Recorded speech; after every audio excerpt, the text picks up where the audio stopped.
Perkenalkan nama saya Muhammad Hanzal Sawidat dengan NIM 28024842775. Pada kesempatan kali ini saya akan menjawab atau menjelaskan kembali jawaban pada final test atau ulangan akhir semester untuk mata kuliah Algorithm and Programming. Untuk soal yang pertama mengenai flowchart dan pseudocode, di sini tuh ada flowchart yang dimulai dengan simbol terminator atau simbol oval dengan judul start sebagai penanda gitu untuk dimulainya program. Kemudian alur mengarah ke simbol jajar jenjang atau input output, yaitu input panjang lebar untuk menerima masukan nilai dari pengguna. Selanjutnya, data akan diproses melalui simbol persegi panjang atau proses. Yang pertama itu luas dengan rumus panjang dikali lebar, lalu yang kedua itu keliling 2 dikali panjang tambah lebar. Setelah nilai dihitung, hasilnya ditampilkan melalui simbol jajar genjang bertuliskan output luas keliling. Dan terakhirnya, alur berakhir pada simbol terminator bertuliskan N. Pada bagian B diminta pseudocode sesuai dengan algoritma. Jadi dibagi menjadi 3 bagian untuk pseudocode-nya. Pertama itu judul algoritma persegi panjang, lalu kamus atau deklarasi variabel bertipe real, lalu deskripsinya proses yang berurutan membaca input, melakukan kalkulasi matematika, hingga mencetak hasilnya ke layar. Lalu untuk nomor 2, membaca file teks dan menampilkan data penjualan. Pada nomor 2 itu, program dibuat dalam bahasa C untuk membaca data rekapitulasi penjualan dari file eksternal penjualan.txt. Kita mendefinisikan sebuah struct produk yang memuat atribut kode, nama, lalu ada harga dan jumlah. Di fungsi mainnya, file dibuka dengan mode baca menggunakan fopen penjualan R. Dilakukan validasi jika file tidak ditemukan. Lalu proses pembacaan dilakukan menggunakan while fscanf sama dengan part yang membaca record per baris sampai akhir file. Di setiap iterasi, program langsung menghitung total penjualan, harga dikali jumlah, dan menampilkan dalam format tabel yang rapi. Untuk contohnya seperti ini, saya sudah melakukan pembuatan kode, dan di sini saya sudah membuat penjualan sesuai dengan di soal data-datanya, dan saya merunning kode tersebut. Dan ini hasilnya output yang dikeluarkan dari kode saya. Lalu kita bergeser ke nomor 3, input string panjang dan format output rata kolom. Pada nomor 3 itu tujuannya adalah menangani input string yang mengandung spasi serta melakukan perataan kolom tampilan. Kita menggunakan fgets nama, size of nama stdin, agar input nama yang memiliki spasi, contoh ipin teman Mail, dapat dibaca utuh tanpa terpotong. Karakter niulan dihilangkan dengan cara strcspn.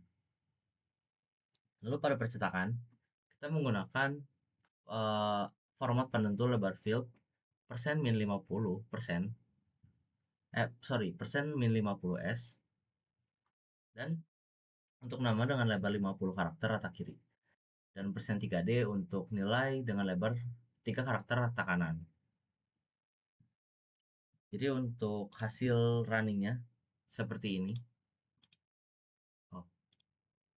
Ini berikut adalah kode yang sudah saya buat. Lalu berikut adalah hasil outputnya. Jadi saya diminta memasukkan nama pertama-tama, lalu nilainya berapa. Dan di sini kita bisa lihat bahwa ipin teman Mail itu berada di tengah-tengah dengan jarak spasi kira-kira untuk kolom ini ada 50. Lalu kita akan bergeser ke nomor 4. Di sini ada perhitungan sum rata-rata dan nilai maksimum menggunakan struct. Pada nomor 4 itu kita mengelola data 4 siswa menggunakan array of struct. Pertama-tama itu dibuat struct siswa dengan atribut nama dan nilai, lalu menggunakan looping for untuk menginput data 4 siswa sekaligus mengakumulasikan nilai ke variabel total. Untuk mencari nilai tertinggi, kita inisialisasikan nilai tertinggi sama dengan siswa 0 nilai, lalu dibandingkan secara sekuensial dengan elemen lainnya. Rata-rata diperoleh dari total dibagi 4, lalu nilai rata-rata dan tertinggi ditampilkan dengan presisi 2 desimal. Berikut adalah kode yang sudah saya salin dan saya paste di sini. Jadi saya salin dari Word, lalu saya paste ke sini, dan berikut adalah hasil outputnya. Jadi kita diminta memasukkan nama dan nilai sebanyak 4 kali karena menggunakan perulangan for. Lalu setelah di input semua, kode ini akan menghitung nilai rata-rata dan nilai tertingginya. Nah, jadi setelah dihitung jadi setelah dihitung dua-duanya akan ditampilkan secara 2 desimal di belakang koma. Lalu kita akan bergeser ke nomor 5. Di sini ada filter kelulusan dan menyimpan file teks. Jadi nomor 5 itu merupakan kelanjutan dari nomor 4 dengan penambahan logika filtering dan penulisan ke file. Jadi setelah seluruh data diinput dan dihitung, program membuka file tujuan dengan fopen siswa.txt. Jadi dia pakai w. Sorry, sebentar. Nah, jadi program melakukan iterasi pada 4 data siswa dengan percabangan if siswa i.nilai lebih besar dari 60. Jika kondisi terpenuhi, status akan lulus dan ditulis ke file melalui fprintf. Jika tidak, status tidak lulus yang ditulis. Jadi ini adalah kodenya yang sudah saya lanjutkan, dan hasil dari output pada terminal itu masih sama, namun saya memberikan informasi data berhasil disimpan ke siswa.txt. Saya memasukkan kembali nama dan nilai yang sama seperti nomor 4. Lalu siswa txt ini otomatis terbuat dan isi datanya sesuai dengan apa yang saya tulis di terminal. Lalu kita akan bergeser ke nomor 6. Di sini ada 6A dan 6B. Untuk bagian A itu selection sort untuk apa ya? Jadi untuk mengurutkan total penjualan dari tertinggi ke rendah menggunakan descending. Jadi algoritma ini bakal mencari indeks dengan nilai harga dikali jumlah. Sebentar. Jadi di sini tuh si nilai harga itu bakal dikali dengan jumlah terbesar pada setiap iterasi, kemudian menukarnya ke posisi depan.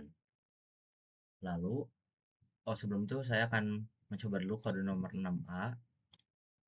Di sini tuh saya sudah running, dan ini tuh karena lanjutan dari nomor 2 yang seharusnya kan seperti ini. Dia belum terurut, namun setelah kita melakukan selection sort, hasilnya itu bakal terurut dari ininya. Indeksnya adalah dari nilai harga dikali jumlah terbesar pada setiap iterasi, lalu ditukar gitu ke posisi depan. Lalu kita bakal ke nomor 6B. 6B itu binary search. Karena binary search itu memerlukan data terurut, data terlebih dahulu itu diurutkan berdasarkan jumlah secara ascending menggunakan fungsi sort by jumlah. Nah, nanti ada fungsi binary search membagi rentang pencarian menjadi 2 dengan pointer kiri, kanan, dan tengah. Kompleksitasnya adalah O log n, sehingga pencarian jumlah penjualan target menjadi sangat efisien. Ini kita akan bergeser ke kode yang 6B. Di sini itu saya udah running dan saya coba. Di sini tuh akan ditanya dan diminta memasukkan jumlah penjualan yang dicari. Contohnya saya ingin memasukkan yang 15, yaitu gula. Nah, jadi di sini setelah memasukkan jumlah penjualannya, nanti program itu akan mengurutkan terlebih dahulu menggunakan sort by jumlah, lalu menggunakan binary search untuk pencarian menjadi 2 dengan pointer kiri, kanan, dan tengah. Jadi kita sudah menemukan kodenya, yaitu gula. Mungkin sekian penjelasan yang bisa saya sampaikan dari jawaban UAS pada mata kuliah Algorithm and Programming. Mohon maaf bila ada kesalahan kata dan kekurangan, eee, ketidakjelasan dalam penjelasan, dan saya ucapkan terima kasih.